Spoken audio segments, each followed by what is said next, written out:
Okay, so animation. It's a thing that's practically everywhere. There's so much animation in our daily lives that you don't really notice it until somebody points it out. Need proof? Take for example your tablet. Do you notice how the app icons zoom into view after unlocking? Or how about your computer? Just by opening up the start menu, you can see the menu scroll up, with its many icons continuing to fade and push, making it seem alive instead of being static. Animation is everywhere, and we don't even notice it. It's a massive discipline with many different types of animation, from claymation, traditional, 3D, and flash-based computer animation. It is a growing, evolving community.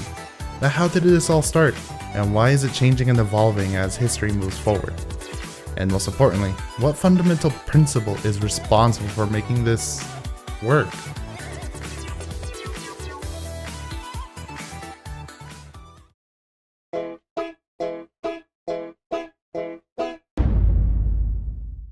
In order for animation to work, specifically traditional animation, we need to look at the fundamental principles of animation, specifically all 12 of them.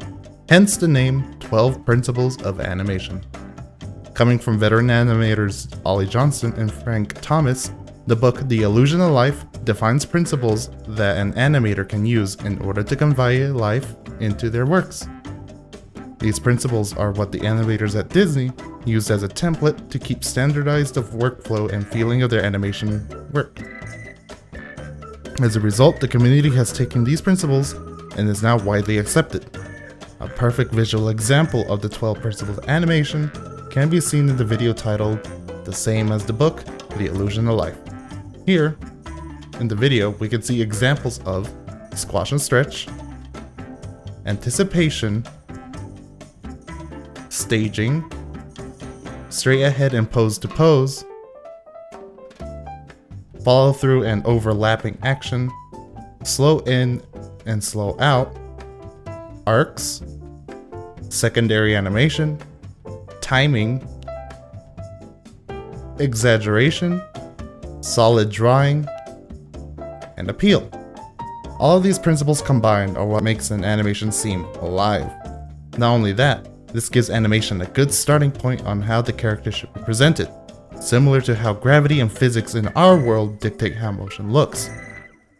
But is this all truly necessary? What about the most important principle? Why do we as a community care so much about these 12 principles? Out of all of these principles, which one are the most important? Which of these make an animation feel fluid and right in the eye of the viewer? One can have so many different arguments that anticipation is better over secondary animation, for example. Let's say that squash and stretch is the most important principle in order to perform a believable animation. Just take a look at Disney's film Snow White. In this scene, we can see Dopey playing on the drums. Notice how his drumsticks are curving. Here's a still image of the frame. Notice when he moves, it curves.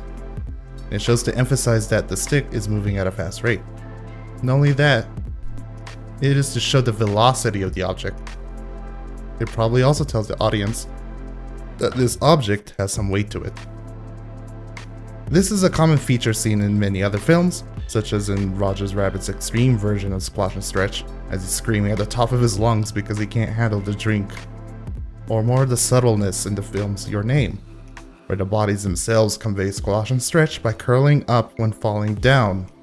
All these are pretty good examples of squash and stretch to convey speed and weight. But what happens when it's absent? The result can be something like surreal.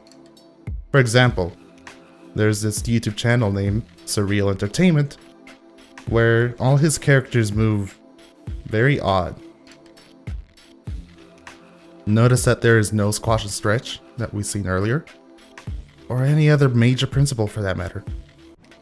All these characters seem to just float around, breaking time and all known conventions.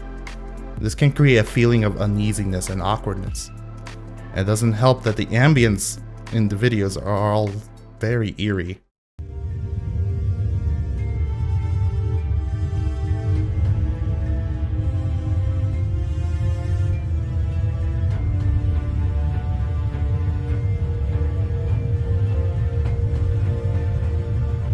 Brick.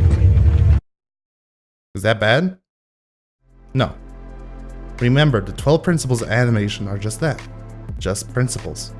They do not dictate how animation has to be in a certain way, or it's like a binding spell that one has to follow. It's a guideline for someone who wants to animate a character, and they want it to make it feel as believable as possible. However, if your goal is to create a surreal world where everyone is static and floating free as they please, that is your own choice. And it works. Just look at the guy's views and the subscriptions. Animation is just one way to convey a person's feelings, thoughts, and beliefs to the outside world. It is something that can be used as a tool for entertainment or for productivity. And at the end of the day, creating an animation is solely dictated by the person making it, and is only limited to the imagination of the person.